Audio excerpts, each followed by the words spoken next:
السلام علیکم دوستو۔ اگرچہ دنیا میں بے شمار لوگ ایسے ہیں جنہوں نے اپنے جذبہ سخاوت کے بلبوتے پر دنیا میں نام کمایا، لیکن اس حوالے سے تاریخ میں ایک ایسی قداور شخصیت موجود ہے جس کا 1400 سال کا عرصہ گزرنے کے باوجود ابھی تک کوئی اس کا ثانی پیدا نہیں ہو سکا۔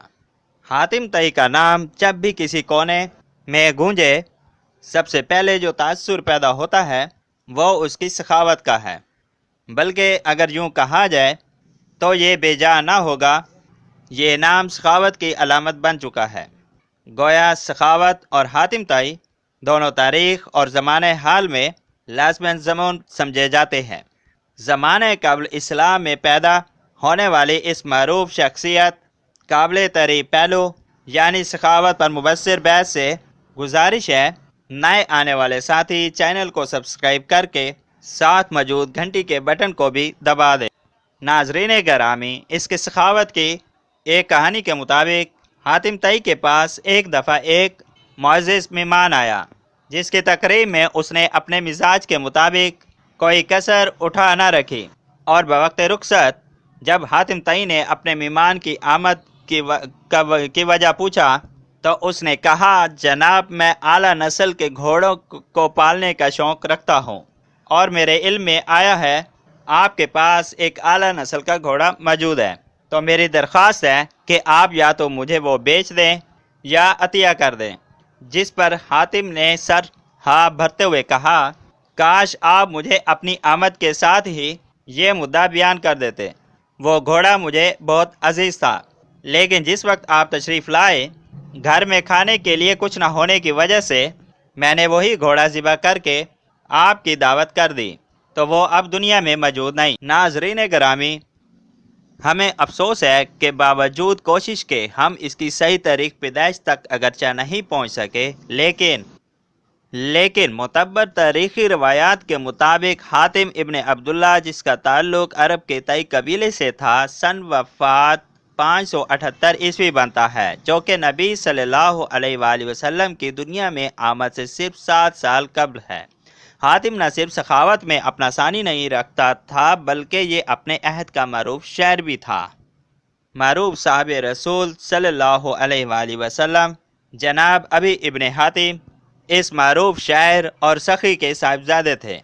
شاعری اس کی یعنی حاتم طئی کی شخصیت کا ایک اور تابندہ پہلو صحیح، لیکن اس کی وہ خوبی جو رہتی دنیا تک امر کر گئی وہ اس کی سخاوت تھی، جس کے بارے میں آج نہ صرف عرب دنیا بلکہ عجب میں بھی متعدد روایات اور کہانیاں ضرب المثال کی طور پر بیان کی جاتی ہیں۔ ناظرین محترم، حاتم کی سخاوت کا ذکر نہ کہ علاقائی کہانیوں میں ملتا ہے بلکہ رسالت آپ صلی اللہ علیہ وآلہ وسلم کی احادیث میں بھی اس کا تذکرہ موجود ہے۔ یہ 578 عیسوی میں زندگی سے منہ موڑ کر تابرنہیل میں دفن ہوا۔ اس کے مقبرے کا ذکر مشرق وسطیٰ میں بیان کی جانے والی کئی کہانیوں میں ملتا ہے۔ مشہور ایرانی مفکر اور شاعر کسادی رحمۃ اللہ علیہ اپنی مارکۃ العراق کتاب گلستان سعدی میں فرماتے ہیں، یہ اگرچہ 6 صدی کا باشندہ تھا لیکن اس کی سخاوت نے اسے اس طرح زندہ اور جاوید کیا، رہتی دنیا تک اس کی یہ نیکی اور شہرت قائم رہی۔ وہ فرماتے ہیں کہ انگور کی وہ نوجوان شاخیں جو اپنے مالک کے حکم پر کاٹ دی جاتی ہیں، نتیجتاً وہ زیادہ پھل دیتی ہیں، اور یہی وجہ ہے کہ حاتم کی سخاوت اس کے مرنے کے بعد بھی اس کے نیک اعمال میں اضافہ کر رہی ہے۔ 1257 عیسوی میں لکھی جانے والی بوستان سعدی کے علاوہ اور بھی دیگر کئی کتب میں اس تاریخی ہیرو کا ذکر اچھے الفاظ میں موجود ہے۔ یہ نہ صرف مشرق وسطیٰ بلکہ بھارت اور پاکستان میں بھی ایک عظیم سخی کے طور پر پہچانا جاتا ہے۔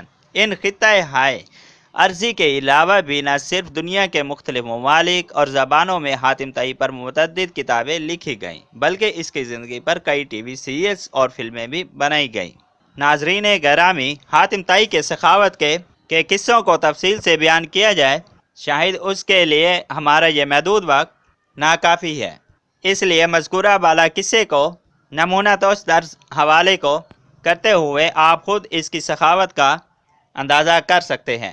ویڈیو پسند یا ناپسند آنے کی صورت میں ہمیں اپنی آراء سے ضرور آگاہ کریں اور دوستوں میں واٹس ایپ اور فیس بک پر ضرور شیئر کریں۔